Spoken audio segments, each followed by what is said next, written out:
my ultimate Coq Au Vin. And what we're gonna do is kind of turn this on and kind of let it preheat just for a couple minutes. All right, and we've got some fantastic looking chicken here. I got one whole chicken, an organic chicken. It's cut up in 6 pieces, so it's 2 breasts, 2 legs, and 2 thighs. I'll set it right there. We've also got some bacon. What would life be without bacon? I think it'd be a pretty sad place, don't you think? So we're gonna take our bacon, all right, I'm gonna cut it open. We're gonna take about 4 or 5 strips, and we're going to just lay the strips in a hole, all right, and let them start to render.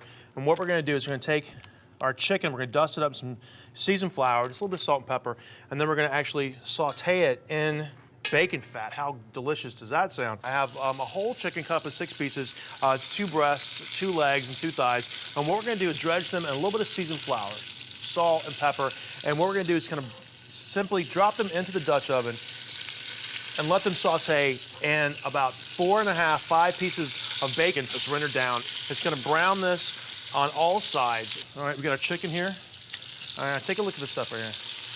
Look at the color on that, isn't that beautiful? You wanna make sure you really get some great color on the chicken itself because it's gonna transcend all the way through the dish. That's beautiful, look at that, isn't that gorgeous? It's exactly what we're talking about. All right, so let that kind of flip over. All right, we're gonna start to hit our vegetables in there. So we're really starting to kind of stack up our flavors as we go. All right, so we got our cloves of garlic. Throw that in. All right, we got our mushrooms. And everything's gonna start to cook and sear and really kind of combine and marry in a really great way. We got our pearl onions. Drop about a cup of these guys in. All right, boom. All right, and then we got our fresh thyme. And I'm just gonna leave this in whole because I think the stems have so much flavor too. All right, again, it's really rustic, beautiful cooking. What we're gonna do now is we're gonna start to braise it. We're gonna add a couple different liquids to this. We're gonna add some cognac, which is awesome, I think. And the flavor itself with this, it has a beautiful, almost kind of caramelly grape flavor, which is gonna be great. If you don't have it, don't sweat it, because we're still gonna get a lot of flavor from the red wine. If you have it, maybe even an old bottle from last Christmas, it's a great time to use it. All right, well, make sure you turn the flame off, just like that. And then what we're gonna do is we're gonna take the cognac and pour it right on top of the chicken and the mushrooms. All right, let it deglaze a little bit. So that's doing its thing, that's cool. And we've also got some other great liquids here. We got some French burgundy, we're making a French dish, right? Keep it consistent. I've also got some chicken stock and some herbs de Provence, which is gonna be great. All right, we got some red wine here. When we dump the red wine in, we're using the whole bottle. So we're gonna add just enough liquid, not to cover it, but just hit the very top of it. Recycle this guy.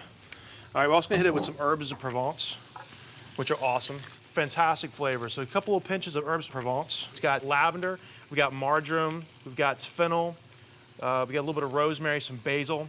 Fantastic flavor. So a couple of pinches of herbs de Provence. Let that start to cook down. Okay, we've also got some chicken stock. All right, I'm gonna add some chicken stock in this. All right, just enough to cover it. We are ready to go. Let's just go onto the proverbial back burner. All right, we're gonna put the lid on.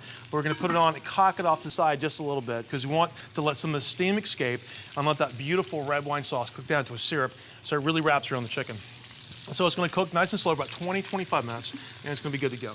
It's simmered, it's thick, it's hearty, it's delicious, and it smells fantastic. And then we're gonna take a beautiful breast of chicken. We're gonna pile it high right on top. And then we'll take a ladle and then get some of those beautiful vegetables and things out of the bottom here. And we're just gonna put that right over top. Look at that, isn't that beautiful? Oh, and then last but not least, ladies and gentlemen, we can't forget the bacon, all right?